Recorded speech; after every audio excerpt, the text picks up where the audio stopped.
Ladies and gentlemen, please welcome five-time 24 Hours of Le Mans class winner and legendary Corvette racing driver, Oliver Gavin. Thank you. Good morning. What an amazing opportunity I've had to drive all three Corvette racing entries. 3 generations of non-stop development between racing and production Corvette. That close connection has fueled the most successful team in endurance racing, Corvette Racing. Corvette Racing has won its class at Le Mans 8 of the last 16 years. In the States, the team has won 10 series championships since 2001. And last year, Corvette won the Triple Crown, taking the checkered flag at Daytona, Sebring, and Le Mans. The C5R, the first Corvette I raced, won Le Mans twice and helped Chevrolet produce a better 6th generation vehicle. This provided a superior foundation for the next generation race car, the C6R.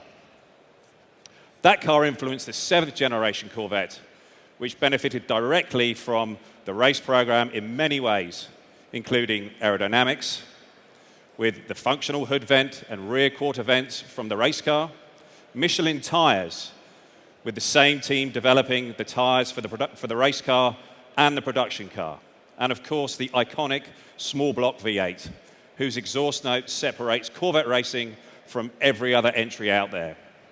The story continued with C7R, which was co-developed with the most capable production Corvette ever, the 659 horsepower supercharged Z06, which actually produces 100 more horsepower than my race car.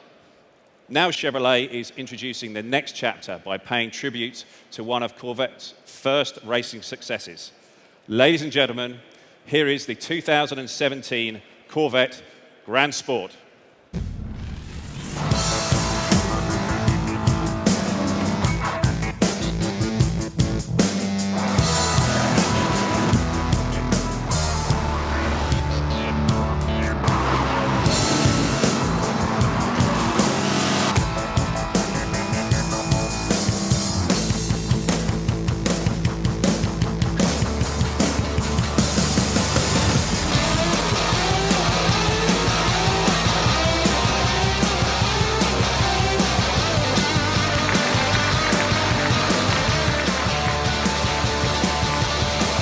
Ladies and gentlemen, Chevrolet Corvette Executive Chief Engineer, Taj Yukta.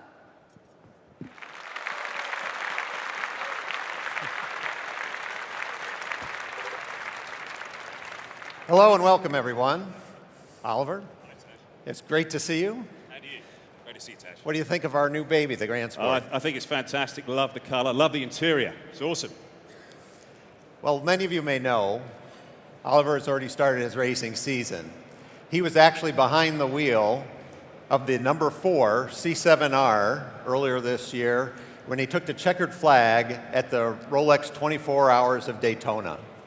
Just meters behind him was his teammate, Antonio Garcia, in the number 3 C7R. It was the closest finish in Daytona's history. Think about it.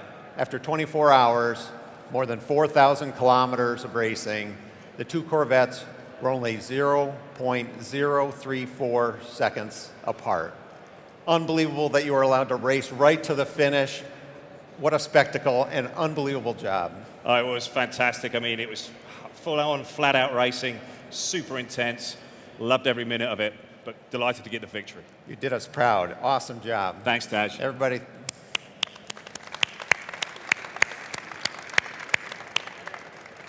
Without a doubt, technology transfer has improved the Corvette from one generation to the next, and our long-term commitment to racing has been a major contributor to Corvette's overall success. In fact, the Grand Sport name was introduced on the racetrack when Zora Arkus Duntov created the first Grand Sports in 1963. They were designed specifically for racing. Today, the new Grand Sport marries the naturally aspirated engine from the Corvette Stingray with this important performance technologies from the Z06, things like aerodynamics, cooling, braking, and tires. The result is an incredibly capable car both on the street and on the track. The president of General Motors, Dan Ammond, and our executive vice president, Mark Royce, both very accomplished drivers in their own right, have been in this car around the Nürburgring, not a typical courtesy drive, but full speed, full tank of fuel, and when they got out, they said the car made them feel like Oliver Gavin himself.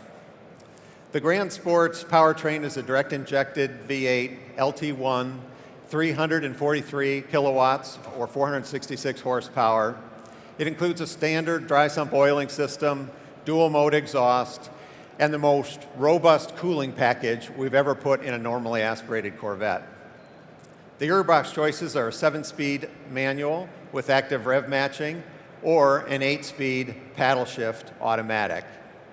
Like the C7R, the Grand Sport features a wide-body design with dramatic fender flares to cover the enormous Michelin tires.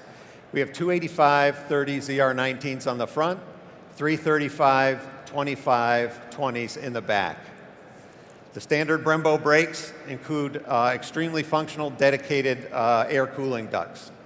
Also standard is magnetic ride control and electronic limited slip differential, and a front splitter and rear spoiler to dramatically reduce lift.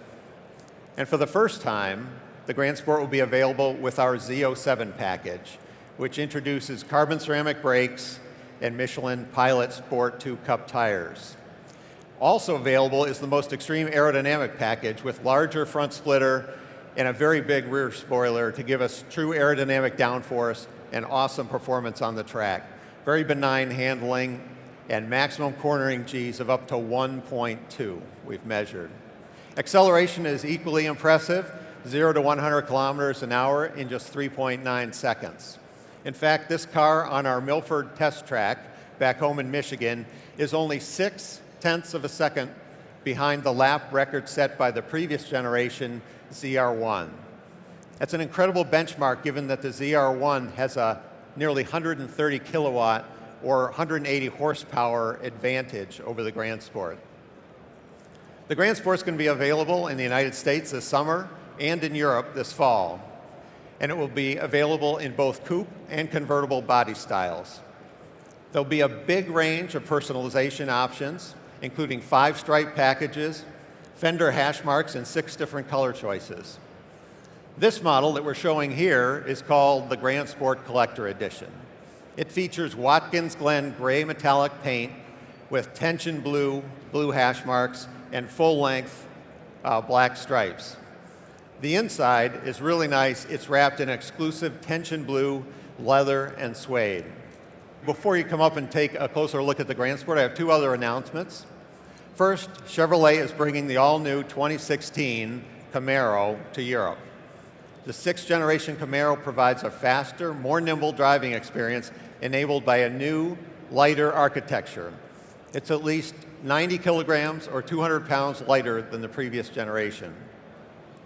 There'll be a broad powertrain range. It'll be available with a turbocharged 2-liter engine with an 8-speed automatic, or a 6.2-liter LT1 V8 with a 6-speed manual or an 8-speed automatic.